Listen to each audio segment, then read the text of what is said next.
Neste segmento de vídeo eu vou falar um pouco do Jenkins, como é que ele é organizado mais ou menos de forma muito genérica, como é que ele é instalado, como é que a gente roda ele, e depois vamos passar para uma aplicação real. Então, o Jenkins, a estrutura básica é o que a gente chama o pipeline. Antigamente se chamava workflow, agora eles usam a palavra pipeline. E um pipeline consiste de... Um pipeline é uma coisa que você roda. Então, através de triggers, né, você pode, de várias formas, dizer rode esse pipeline. Esse pipeline tem que automatizar algum tipo de processo associado a continuous integration, continuous delivery, continuous deployment. E isso vai ser feito através de stages, que consistem de etapas.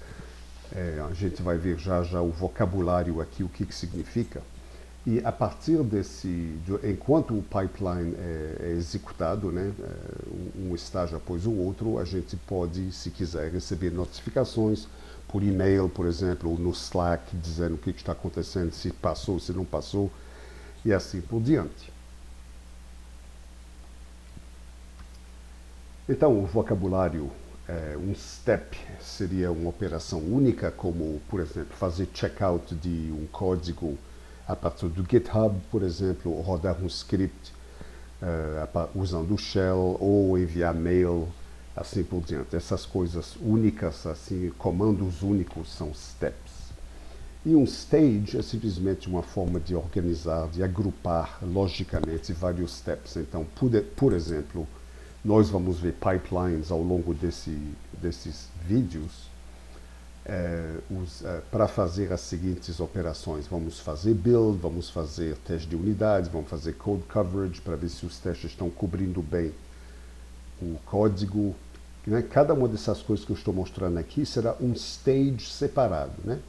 Um stage para fazer um build com Docker, salvar a imagem Docker em algum repositório como o Docker Hub, rodar os testes de aceitação, configurar um ambiente para fazer staging, por exemplo, um cluster Kubernetes ou assim, máquinas virtuais, ou algum tipo de instância na Amazon e assim por diante. Então, cada uma dessas coisas aqui seria um stage. Aqui está um exemplo bem simples da sintaxe que você usa para descrever um pipeline. Eu vou falar de agent daqui a pouquinho. Então, você define seus stages, né? Cada stage tem um nome e tem steps. Então, aqui o first stage tem um step, que vai fazer, o comando aqui é o echo, tem alguns comandos embutidos, na realidade tem muitos comandos embutidos que o Jenkins tem, principalmente através de plugins, né? Jenkins é um ecossistema com muitos plugins, cada um dos quais estendendo o Jenkins para fazer coisas de forma mais simples para Kubernetes, para Docker, para para Ansible, né? Tem várias integrações de Jenkins com outras ferramentas para que você tenha um ecossistema total para fazer a sua automação. Então, esse step aqui faz um echo, né? Hello World. O segundo estágio vai ter 2 echoes, 2 steps, e isso é, portanto, uma forma simples de você organizar os comandos. Aí você vai dizer, bom, eu conseguiria fazer tudo isso bem simplesmente usando um script em Shell, por exemplo, né, ou em Bash. Então, por que a gente usaria Jenkins? Tem muitas razões, eu enumerei algumas aqui. Primeiro, a gente tem a ideia de triggers. Por exemplo, eu poderia dizer, sempre que um desenvolvedor faz um commit no GitHub, ou desculpe, no GitHub, num branch específico, eu quero que o Jenkins automaticamente puxe, né, faça um pull desse branch e rode um certo pipeline. Então isso seria feito automaticamente, algo que não seria tão simples se você fizesse isso em Shell. Seria possível, mas dá mais trabalho. Usar Jenkins permite esconder credenciais ou criar credenciais e mantê-los escondidos. Então, por exemplo, você pode, através de credenciais, dizer quem é que pode fazer deployment, né? Quem é que pode rodar um pipeline, quem pode rodar cada um dos pipelines. Talvez os desenvolvedores possam rodar certos pipelines, mas não possam fazer um deployment, por exemplo, para produção. Então, essas coisas, esses credenciais são tratados pelo Jenkins, se você quiser. O pipeline vai parar automaticamente se houver algum erro. Se alguma etapa não passar, o pipeline para automaticamente. Você não tem que codificar isso de alguma forma, como você teria que fazer num script em shell, né? O próprio Jenkins vai parar sempre que tem algum erro acontecendo. Você tem dashboards, né? A gente vai ver ferramentas que permitem acompanhar o que está acontecendo ao longo do desenvolvimento e ver os logs, o que foi que aconteceu, se houver um erro, assim por diante. E como eu já falei antes, tem muitos plugins que o Jenkins tem, a gente vai poder ver isso um pouco mais na frente. Aqui está um exemplo mais complexo, que vai dar uma ideia de o que o Jenkins poderia fazer. Isso é um exemplo simples também, só que ele vai um pouco além, né? Então, por exemplo, através desse triggers aqui e desse cron, e aqui é uma sintaxe que, se você conhece o cron do Unix ou do Linux, você vai reconhecer. Aqui eu estou dizendo a cada minuto, né? Quer dizer, a cada hora de cada dia, a cada minuto de cada hora de cada dia de qualquer mês, faça o seguinte. Então, o pipeline seria rodado, né? Essa opção aqui com timeout diz: se o pipeline demorar mais do que 5 minutos para rodar, cancela.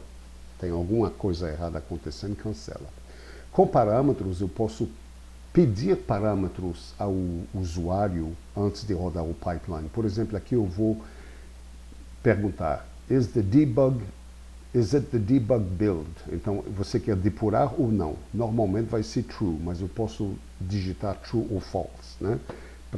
Para setar essa variável debug build. E aqui estão os estágios. Aqui tem um estágio apenas, né? Com variável de ambiente, tem uma variável de ambiente que estamos definindo chamada name, que eu posso referenciar mais na frente aqui, por exemplo. When é uma expressão, quer dizer, uma forma que eu tenho de dizer quando é que esse pipeline, esse stage deve rodar. E esse stage particular, ele só vai rodar se eu tiver o debug build, né, que eu obtive do usuário aqui no início, se ele for verdadeiro. Então, só durante o debug a gente está executando esse stage particular. E as etapas aqui são um echo, né, para Rafal. Rafal é o nome do autor do livro, né, onde eu peguei tudo isso aqui. E temos um script aqui que você pode ver, você tem como programar várias coisas um pouco mais detalhadamente para fazer loops e assim por diante, né? Então, pode ser bastante poderoso essa ideia de usar um script aqui dentro do Jenkins. E, finalmente, post é o que é feito no final. Aqui eu estou dizendo sempre, né? Quer dizer, que o pipeline rode com problema ou sem problema, sempre eu quero, no final, rodar isso aqui, que é um comando de echo também. Então, você vê que é um pouco mais do que o que você faria com shell, ou com script em shell seria bem mais complicado fazer tudo isso, daria mais trabalho.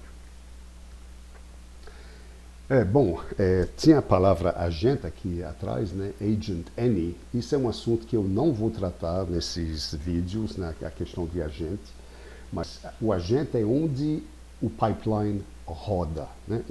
Se eu tiver que rodar um pipeline especial, por exemplo, só para ambiente Google ou só para ambiente Amazon, ou eu posso configurar agentes especiais, ou um agente Docker, por exemplo, para poder rodar em ambientes que eu vou configurar de forma especial. Então, A gente não vai tratar disso.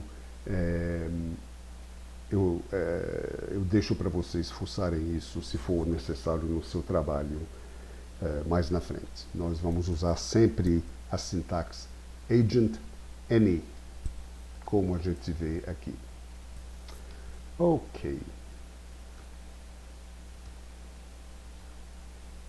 Bom, a instalação do Jenkins, eu não vou fazer essa instalação aqui, né? Tem várias formas de instalar, você pode ver isso na web, é bem simples. Você pode rodar uma imagem Docker, você pode baixar um binário para Linux, por exemplo, ou então você pode baixar um arquivo WAR e simplesmente executar com Java. Então é o que eu vou fazer aqui. Esse comando aqui eu vou executar agora, que tal? Então eu vou passar para cá, eu vou executar esse comando e, bom, não estou mostrando o que está acontecendo aqui, o que está sendo impresso na tela, mas o Jenkins está entrando no ar e agora eu vou para meu browser. Eu decidi, voltando aqui um pouco, eu decidi rodar, acessar o Jenkins na porta 49001. Normalmente ele colocaria o Jenkins para rodar na porta 8080, mas eu estou usando 8080 para outra coisa. A gente vai fazer uma aplicação em Spring Boot mais na frente e eu vou usar a porta 8080 para acessar a aplicação. Então eu coloquei o Jenkins na porta 49001. Então se eu acessar esse URL, aqui está a tela de Jenkins. Eu já me cadastrei aqui antes. Então aqui está a tela do Jenkins. Não tenho nenhum pipeline criado aqui, mas é algo que nós vamos fazer logo criar no pipelines aqui dentro. No próximo vídeo passaremos para uma aplicação exemplo que a gente vai automatizar, cujo processamento vamos automatizar com Jenkins.